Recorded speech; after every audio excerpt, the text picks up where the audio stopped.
Islamic Brotherhood Television. Assalamualaikum warahmatullahi wabarakatuh. Waalaikumsalam warahmatullahi wabarakatuh.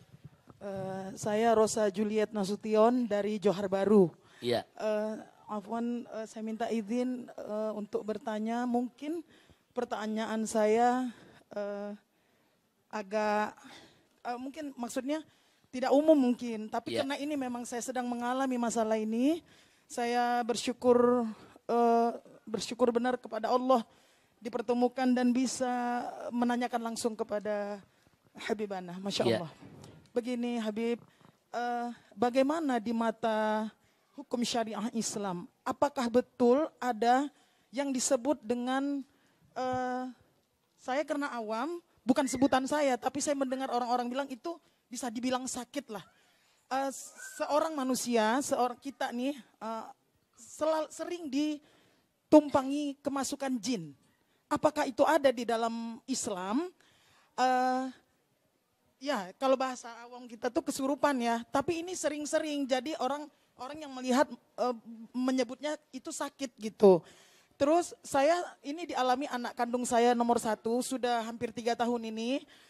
Pertama-tama sekali tahun 2020 itu saya bacakan Al-Baqarah secara langsung, syariah ruqyah mandiri lah ya. Saya bacakan Quran, anak saya pun ikut saya bacakan Quran. Pokoknya menjaga wudhu segala macam, tapi sampai detik ini belum betul-betul hilang gitu.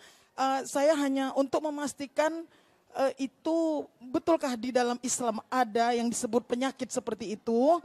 Terus apakah boleh meminta bahasa awam lagi karena saya tidak mengerti secara hukumnya, apakah boleh dalam Islam meminta doa kepada orang-orang yang kalau kita sebutnya seperti ustadz atau yang lebih karomah lah begitu, Habib. Demikian Habib, terima kasih sebelumnya, Masya Allah.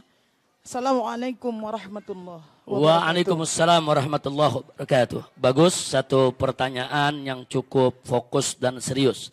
Dan ini penting buat kita semua. Ibu-ibu yang saya cintai, sebetulnya setiap manusia itu dengan keadilan Allah Subhanahu wa Ta'ala. Sebelum saya jawab soal kesurupan, kerasukan, sebetulnya setiap manusia itu dengan keadilan Allah Subhanahu wa Ta'ala, di dalam dirinya ada 4 kekuatan. Yang 2 kekuatan menguntungkan, yang 2 kekuatan merugikan. Ini dibahas oleh Al-Imam Al-Ghazali radhiyallahu ta'ala anhu dalam kitab Ihya Ulumuddin dan beberapa kitab lainnya. 2 kekuatan yang menguntungkan itu adalah pertama al-aqlu, akal. Jadi Allah berikan kita akal itu kekuatan luar biasa yang sangat menguntungkan kita. Kalau kita bisa menggunakan akal kita secara baik, secara benar. Kemudian yang kedua, kekuatan yang bagus ada di diri setiap manusia, yaitu pendamping, malaikat pendamping, yang kalau Imam Ghazali menyebut dengan istilah malaikat mulhim. Nah, siapa itu malaikat mulhim? Malaikat yang tugasnya memberikan bisikan-bisikan ilham, bisikan-bisikan kebaikan kepada kita. Jadi suka memberikan bisikan, ayo sedekah, ayo berbuat baik, ayo sholat malam, ayo. Nah itu juga kekuatan. Kenapa Allah kirim ini ke malaikat mulhim mendampingi kita untuk membantu akal kita. Nah, jadi sebelum berbuat sesuatu, makanya pikirin dulu. Beri kesempatan kepada akal berpikir. Nanti akal dibantu dengan bisikan-bisikan ilham dari malaikat yang ditugaskan Allah. Insya Allah kita tidak sembarangan berbuat. Nah itu 2 kekuatan yang positif. Nah, 2 kekuatan lagi kebalikannya, yang negatif. Yang pertama adalah kekuatan an-nafs, kekuatan hawa nafsu, syahwat. Nah, itu ada di dalam diri kita. Nah, syahwat ini, nafsu ini, hawa nafsu ini, itu sifat dasarnya adalah ammaratum bisu. Selalu menyuruh berbuat yang jelek. Nah, nafsu itu selalu, yang namanya nafsu, itu sifat dasarnya, kalau orang kita nih bilang tabiatnya. Itu selalu mengajak berbuat buruk, berbuat yang tidak baik.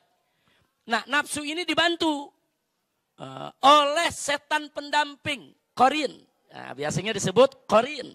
Itu namanya setan pendamping. Setan pendamping ini yang menghembus-hembuskan, memberikan bisikan kejelekan. Untuk memberi semangat kepada hawa nafsu agar berbuat sesuai dengan keinginan syahwatnya. Nah ini kalau kita ikuti, rusak kita punya kehidupan. Nah jadi sekali lagi, Allah ini maha adil. Untuk menghadapi hawa nafsu, Allah berikan kita akal. Untuk menghadapi setan korin tadi, pendamping, Allah berikan malaikat mulhim. Nah, 4 kekuatan ini, dua-dua, ini akan bertempur seumur hidup dalam diri kita. Bukan bertempurnya cuma di bulan ini, bulan itu. Setiap saat, setiap hari, 4 kekuatan ini bertempur dalam diri kita. Kalau akal dan malaikat yang menang, kita jadi orang baik. Kalau nafsu dan setan yang menang, kita akan jadi orang yang tidak baik. Na'udzubillah min dzalik. Nah sekarang pertanyaannya bagaimana caranya supaya akal dan malaikat menang? Sebab ini kekuatannya sama-sama kuat. Nafsu itu kalau udah bertempur, dia nggak pernah mundur. Kalau udah maunya. Dia alot.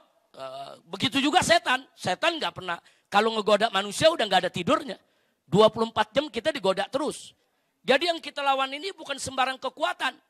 Jadi kekuatan yang begitu dahsyat. Jadi kalau cuma ngandelin akal sama kekuatan malaikat saja, dia khawatirkan kita nggak bisa menang. Ini pertarungan. Nah, bagaimana supaya akal kita bisa memenangkan pertempuran? Nah, maka untuk memenangkan pertempuran diantaranya, 1, kita bekali kita punya akal dengan amal soleh. Dengan amal soleh. Kalau kita melakukan amal soleh, kita sholat, kita puasa, kita zakat, kita melakukan amal soleh. Itu merupakan amunisi, gizi. Supaya akal kita semakin kuat. Yang kedua, kita bekali akal kita dengan ilmu. Akal tanpa ilmu nanti bisa berpikir liar. Makanya ibu jangan kaget. Kadang-kadang ada orang gelarnya sederet. Profesor, doktor, LC, MA, MPD, dan lain sebagainya. Tapi bodohnya nggak kira-kira. Artinya bodohnya nggak kira-kira, kadang-kadang gelarnya sederet, tapi dia hina Islam, dia hina syariat, dia hina Nabi. Padahal gelarnya sederet. Padahal dia kalau bicara akal, dia orang pintar, bukan orang bodoh. Saudara, dia orang pintar, tapi bukan orang bodoh. Ya, dia ada ilmu, tapi ilmunya nggak manfaat. Nah, kenapa? Karena nggak didukung dengan amal soleh. Jadi nggak cukup ilmu dan akal saja. Ilmu, akal, harus ada iman dan amal soleh. Nah, kalau kita ada iman, ada amal soleh, ada ilmu, insya Allah akal kita akan kuat. Akal kita akan bertempur habis-habisan untuk menundukkan hawa nafsu nggak bisa dibunuh. Hawa nafsu nggak bisa dibunuh. Hawa nafsu itu harus ditaklukkan, dikendalikan. Nah, kalau hawa nafsu itu sudah takluk, itu disebut an-nafsul mutmainnah. Nafsu yang tenang. Nah kalau nafsu belum ditundukkan namanya ammaratum bisu. An-nafsu ammaratum bisu. Tapi kalau dia sudah takluk namanya an-nafsul mutmainnah. Nah kalau dia sudah tenang dan pada akhirnya dia betul-betul tunduk hanya ingin ibadah. Sampai nafsunya hanya ingin ibadah saja. Jadi bukan sekedar takluk tapi sudah ngikuti. Yaitu ilmu, iman dan akal. Maka nafsu tadi menjadi nafsu radiyatam mardiyah. Jadi nafsu itu macam-macam. Ada ammaratum bisu, ada nafsu yang mutmainnah, ada nafsu yang radiyah, ada nafsu yang mardiyah. Kira-kira jelas gak ibu? Nah tadi dikupas oleh saya punya putri yaitu Syarifah Mumtaz Syihab. Beliau tadi mengatakan kepada kita tentang zikir. Tadi kan ada bicara soal zikir. Dan beliau tadi, saya punya putri ini, Mumtaz, menyampaikan satu ayat firman Allah yang berbunyi, ala bidzikrillahi tatmainnul qulub. Jadi ingat, bahwa zikir kepada Allah itu bisa menenangkan hati. Jadi zikir kepada Allah itulah sebagai amunisi akal kita dalam bertempur menaklukkan hawa nafsu. Semakin bagus zikir kita, semakin banyak, semakin berkualitas, akal iman kita akan semakin kuat dan hawa nafsu tidak akan pernah bisa untuk menguasainya. Nah, kira-kira jelas ya. Nah, sekarang kita cerita soal kemasukan jin, kesurupan. Jadi jangan kaget kalau ada jin itu bisa masuk ke diri kita karena dalam diri kita udah ada temennya. Kan udah ada temennya tadi. Setan apa namanya? Setan korin. Saudara, jangan kaget kalau ada jin dari luar mau masuk ke dalam tubuh kita. Kalau setan korinnya kuat menguasai kita. Kalau setan korinnya menguasai kita, dia tinggal buka pintu. Jin yang mana juga masuk dalam diri kita ya ikhwan. Na'udzubillah min dzalik. Maka itu jangan buat setan korin ini punya pintu. Untuk mengundang jin lain menguasai diri kita. Nah makanya kalau kita nggak meninggalkan sholat 5 waktu, zikir kita kuat, kita baca rotib, baca hizib, baca wirid, insya Allah tidak akan kesurupan, tidak akan kerasukan, tidak akan kemasukan jin yang lain manapun. Sebab jin akan merasa kepanasan manakala masuk ke dalam tubuh kita, sementara diri kita banyak berzikir, banyak wirid, dan nggak pernah meninggalkan sholat. Kira-kira jelas ibu ya? Dan ibu tadi sudah betul.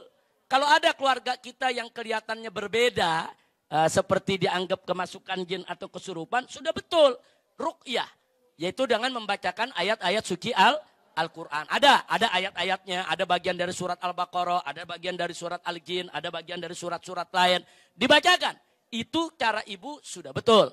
Hanya saja kalau ibu merasa meruqyah anak ibu tidak berhasil, cari orang yang pandai ruqyah yang bisa berhasil. Biasanya ahli-ahli ruqyah yang kita cari yang akhlaknya bagus. Bukan sekedar dia bisa baca aja, bukan. Maaf, ahli ruqyah kalau nggak bertakwa kepada Allah, nanti bisa juga ngambil kesempatan dalam kesempitan. Nah itu yang kita mesti waspada. Cari ustadz atau ustazah yang baik, yang akhlaknya bagus, yang memang dia tahu cara meruqyah, kita utus anak kita untuk diruqyah oleh yang bersangkutan. Boleh. Jadi ilmu ruqyah itu adalah ilmu yang diajarkan oleh Nabi kita Sayyiduna Muhammad sallallahu alaihi wasallam. Nah sekarang pertanyaannya, bagaimana kalau kita minta doa kepada habaib, kepada kiai, kepada ustadz? Boleh, itu ajaran Nabi. Jangankan kita bu ya, Nabi alaihi salatu wasallam suatu ketika Sayyidina Umar ibnul Khattab radhiyallahu ta'ala anhu pengen menunaikan ibadah umrah. Nah, saat itu Nabi nggak pergi umrah, Sayyidina Umar yang mau umrah. Apa kata Nabi kepada Sayyidina Umar? Nabi mengatakan kepada Sayyidina Umar, la tansani fid du'a ya ukhayya.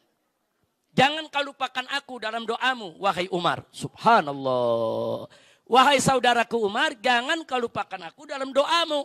Padahal kan Nabi nggak butuh doa dari sahabatnya, Nabi nggak butuh doa dari umatnya. Nabi udah dapat limpahan rahmat luar biasa dari Allah. Tapi kenapa Nabi masih nitip doa?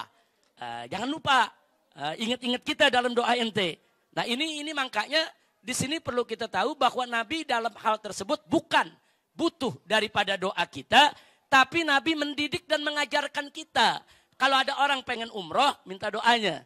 Kalau ada orang pengen haji, minta doanya. Kalau ada orang-orang yang ingin musafir, doanya gobol, minta doanya. Nah kalau Nabi aja minta doa para sahabat, kenapa kita sombong gak mau minta doa? Jadi minta doa kepada orang lain, ibu, itu ajaran Islam. Siapa bilang kita nggak boleh minta doa? Boleh minta doa kepada ustazah, minta doa kepada ustadz, minta doa kepada habaib, minta doa kepada kiai, minta doa kepada orang-orang soleh. Tapi jangan lupa, sebetulnya ada doa yang gobol di rumah kita yang Allah nggak bakal tolak, yaitu doa ibu kita. Jangan kita repot nyari-nyari doa ke sono kemari, keliling ke sana kemari, ibu kita lupakan di samping kita. Padahal kita punya ibu, kita punya ayah yang ada di rumah kita, doanya untuk anak nggak ada hijab. Nah, jadi sekali lagi sebelum kita keliling doa kemana-mana, minta dulu doa kepada ayah dan ibu. Insya Allah, mudah-mudahan anak ibu Allah kasih sehat, sembuh, dan ibu-ibu di sini nggak usah khawatir dengan hal-hal yang sedemikian rupa. Semua bisa kita atasi, yaitu dengan jangan tinggalkan sholat 5 waktu, jangan tinggalkan puasa Ramadan, jangan berbuat maksiat. Dan ada waktu-waktu tertentu Nabi memberi isyarat. Kalau maghrib tutup pintu rumah, masukkan anak-anak ke rumah. Itu ada hadisnya. Nah, jadi kata Nabi jangan anak-anak itu dibiarkan berkeliaran di luar. Kenapa? Karena saat itu setan lagi lalu lalang. Jin lagi lalu lalang. Itu ada hadisnya ibu. Nah jadi kalau anak-anak yang suka keluar maghrib main, ya hati-hati aja. Kalau dia kesambet, dia sawan, dia kesurupan, ya pantas saja. Karena nggak melaksanakan ajaran ibu. Pokoknya kalau udah azan maghrib, masukin itu anak cucu semua ke dalam rumah. Udah jangan ada yang keluar. Tutup pintu rumah, suruh dia sholat maghrib, suruh dia ratiban, suruh baca Quran.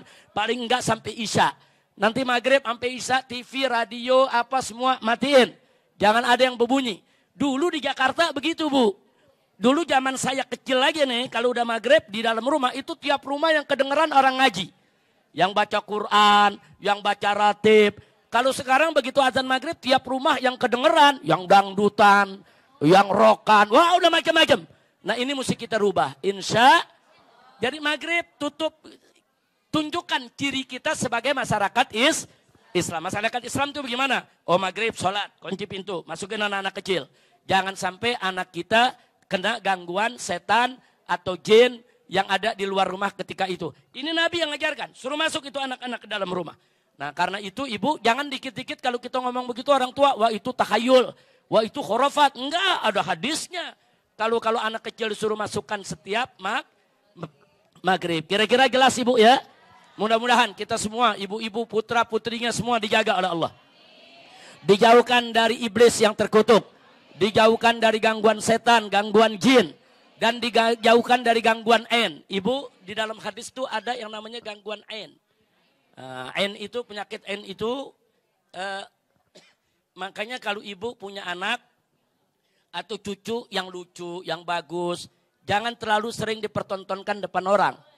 Hati-hati, nanti ada orang punya kekuatan mata yang bagaimana, itu bisa menimbulkan penyakit di anak kita. Nah kemudian, kalau anak-anak kita dipuji orang, anaknya bagus, cucunya pinter, jangan lupa katakan Masya Allah. Nah, katakan Masya Allah. Supaya apa? Masya Allah itu untuk mencegah. Jangan sampai anak kita kena omongan orang. Itu akhlak Islam. Nanti insya Allah di majelis ini kita tunjukkan. Bagaimana akhlak-akhlak Islam itu yang seperti tadi. Yang orang pikir itu bid'ah khurafat. Ternyata ada dalilnya dari Nabi kita Sayyiduna Muhammad Sallallahu Alaihi Wasallam. Jelas ibu ya? Taib, saya pikir cukup karena sudah mau masuk waktu asar. Sudah masuk waktu asar.